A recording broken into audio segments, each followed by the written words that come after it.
제37주년 5.18 광주 민주화운동 기념식이 국립 5.18 민주묘지에서 역대 최대 규모로 거행됐습니다. 80년 5.18 민주화운동 당시 전일 빌딩 헬기 사격의 구체적인 진실이 37년 만에 밝혀졌습니다. 세월호 3층 객실에서 미수습자의 것으로 추정되는 유골이 추가로 수습됐습니다. 시청자 여러분 안녕하십니까? DBS 광주 전남권 뉴스입니다. 새 정부 출범과 함께 광주와 5.18의 위상도 높아지고 있는 가운데 제37주년 5.18 민주화운동 기념식이 역대 최대 규모로 거행됐습니다. 이날 기념식에는 5.18 민주유공자와 유족 등 민주화운동 관련 단체와 일반 시민 등이 대거 참석했습니다. 특히 문재인 대통령이 취임 후 첫 공식 행사로 광주를 찾아 기념식의 달라진 위상을 실감케 했습니다. 기념식은 5.18 정신계승, 정의가 승리하는 대한민국이라는 주제로 진행돼 헌화, 분향에 이어 5.18 민주화운동 경과보고, 기념사, 기념공연, 임을 위한 행진곡 재창의 순서로 진행됐습니다.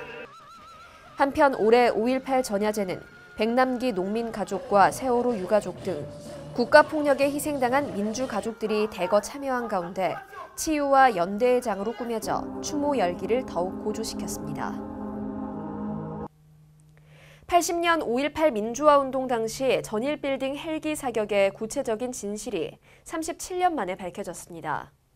윤장현 광주시장은 시청 브리핑룸에서 기자회견을 열고 5.18 당시 전일 빌딩에 대한 헬기 사격은 신군부의 사전 기획에 의해 자행됐음을 확인했다는 공식 보고서를 발표했습니다.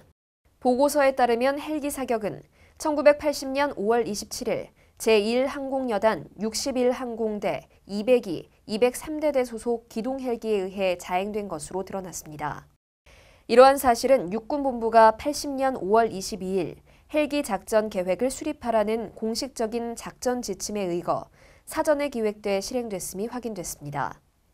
또 이번 보고서에는 전일 빌딩 헬기 사격과 관련해 명령을 내린 군 장성들과 사격 시간대, 사격 이유 등도 담겼습니다.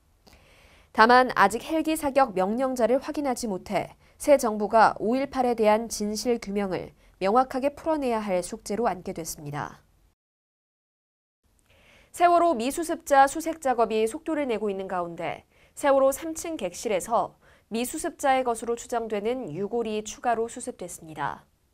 신원 감식팀은 유골의 상태와 치아 기록 등을 토대로 미수습자 가운데 한 명으로 판단하고 있으며 DNA 검사 등을 거쳐 정확한 신원을 확인할 예정입니다.